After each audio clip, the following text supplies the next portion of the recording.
আসসালামু আলাইকুম expert solution video পক্ষ থেকে সবাইকে স্বাগতম। আরও একটি ভিডিও নিয়ে আসলাম আপনাদের জন্য। তো আজকে আমাদের হাতে আছে হচ্ছে একটি স্যামসাং মনিটর। তো স্যামসাং মনিটরটি মূলত হলো হচ্ছে এটা 19 ইঞ্চি মনিটর এবং এটি মডেলটি দেখুন, একটু কাছে আসেন। এটির মডেলটি হচ্ছে S19b150 মূলত এটা মডেল। তো এটা হলো মূলত 19 ইঞ্চি।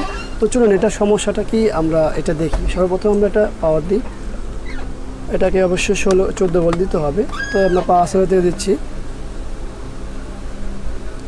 পাওয়ার আসছে।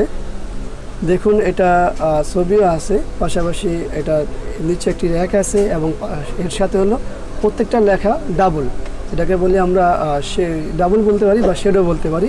এবং এই ছবিটি কিন্তু লাফাচ্ছে, এমন না যে স্থির আছে, পাশে এই নিচেও কিন্তু লাফাচ্ছে। তো এটার মূল সমস্যা হলো এটা প্যানেলে।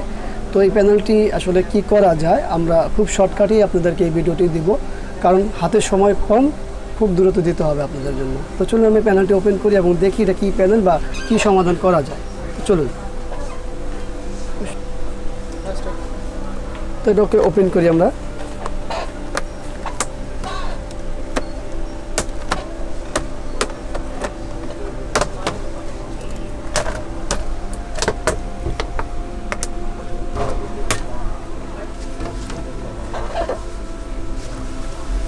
তো এই হলো আমাদের প্যানেলের এই অবস্থা। প্যানেলটি এখনও কেউ ধরেই নেই, আনটাচ প্যানেল।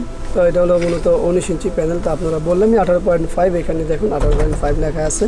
এবং এটা কিন্তু কোনো কার্ডেও সমস্যা নেই, কার্ডটা 100% ভালো আছে, কোনো সমস্যা প্যানেলে। তো চলুন আমরা প্যানেল কিছু দেখবো, প্যানেলের ভোল্টেজগুলো দেখবো আগে। তো আমরা প্যানেলটি অলরেডি খুলছি, খোলার পরে এখন দেখুন আমাদের এখানে কোনো ফিজিক্যাল কোনো কিছু আছে কি না।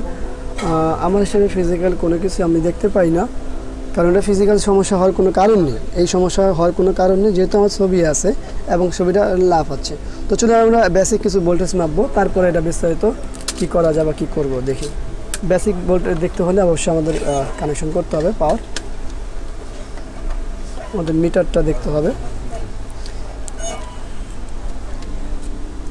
আমাদের এখানে BGH হাই ভোল্টেজ 100% আছে, BGH L মাইনাস ভোল্টেজ সেটাও আছে, এবং 5 ভোল্ট না থাকলে তো অবশ্যই এই ভোল্টেজগুলো তৈরি হচ্ছে না। তার মানে আমাদের এই ভোল্টেজগুলো তৈরি হচ্ছে, অতএব ভোল্টেজজনিত কোনো সমস্যা নেই। এখন যে সমস্যাটা আছে এটা হলো মূল কোনো কিছু গরম হয় কিনা, এটা একটু দেখতে হয়। না, কোনো কিছুই গরম হয় না। তো চলুন এটা আমরা সমাধান করি। তো এই প্যানেলটি দীর্ঘ 1 ঘন্টা কাজ করার পরে আমরা একটা রেজাল্ট বের করছি। তো রেজাল্টটি কী হয়েছে সেটা আমরা দেখতে চাই। তো চলুন আমরা একটা পাওয়ারটা অন করি। পাওয়ার অন করার পরে দেখতেই পাচ্ছেন আমাদের প্যানেলটা একেবারে এখন ছবির স্ক্রিন আছে, কোনো লাফালাফি নেই বা পাশাপাশি কোনো শেড নেই, যেমনটা আগে ছিল এখন একেবারে ক্লিয়ার আছে। তো এটা এখন কিছু সময় চালানো লাগবে। তো আমার হিসেবে আসলে এটা হয়ে গেছে, আর কোনো সমস্যা নেই। তারপরে আমরা 2-1 মিনিট দেখি যে আর কোনো সমস্যা করে কিনা, কারণ তখন তো প্রথম অবস্থাতে আমরা 2টা করে শেড পেয়েছিলাম এবং নিচে লাফানো শুরু করেছে কিছুক্ষণ পরে ডাবল শেড আসলে। এখন কিছু সময় চালালে এটা রেজাল্টটা আসবে যে আর কোনো সমস্যা হয় কি না। তো আমার হিসাবে আর কোনো সমস্যা নেই। তারপরেও আসলে এই ভিডিওটিতে আপনারা তেমন কোনো কাজ দেখতে পান না, এটা হলো মূল বিষয়। হ্যাঁ, তো আসলে কেন দেখাতে পারিনি, এখানে দীর্ঘ 1 ঘন্টা আমি কাজ করার পরে রেজাল্টে আসে, এর আগে না। তো আসলে এই ভিডিওর মাধ্যমে শুধুমাত্র আপনাদেরকে একটা ইনফরমেশন দেওয়ার চেষ্টা করতেছি, সেটা হলো যে এই ধরনের সমস্যাগুলো সমাধানযোগ্য। তবে হ্যাঁ, সকলেই পারে কিনা সেটা আমি জানি না, কিন্তু আমি পারি, সেইটাই হলো এই ভিডিওর মাধ্যমে ইনফরমেশন দেওয়া উদ্দেশ্য, আর কিছুই না। তো আশা করি ভিডিওটি ভালো লাগবে, কারণ কনসেপ্ট কিছু না কিছু ইনফরমেশন তো পেলেন, এটা হলো মূল বিষয়। তো আশা করি ভিডিওটি ভালো লাগবে। আর ভিডিওটি ভালো লাগলে অবশ্যই লাইক করবেন, কমেন্টস করবেন, শেয়ার করবেন।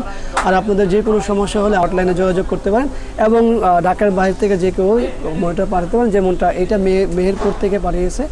তো আপনারা চাইলে আমার সাথে যোগাযোগ করতে পারেন। বাকিটা বিস্তারিত সব কিছুই তো জানাই আছে, ভিডিওর ইনফরমেশন দেওয়া থাকে। তো আশা করি সব মিলে ভিডিওটি ভালো লাগবে। তো ভিডিওটি ভালো লাগলে অবশ্যই লাইক করবেন, কমেন্টস করবেন, শেয়ার করবেন। আর আগামীতে অন্য কোনো বিষয় নিয়ে আসবো ইনশাআল্লাহ। আজকের মতো এখানে বিদায়। আল্লাহ হাফেজ। আসসালামু আলাইকুম ওয়া রাহমাতুল্লাহি ওয়া বারাকাতুহু।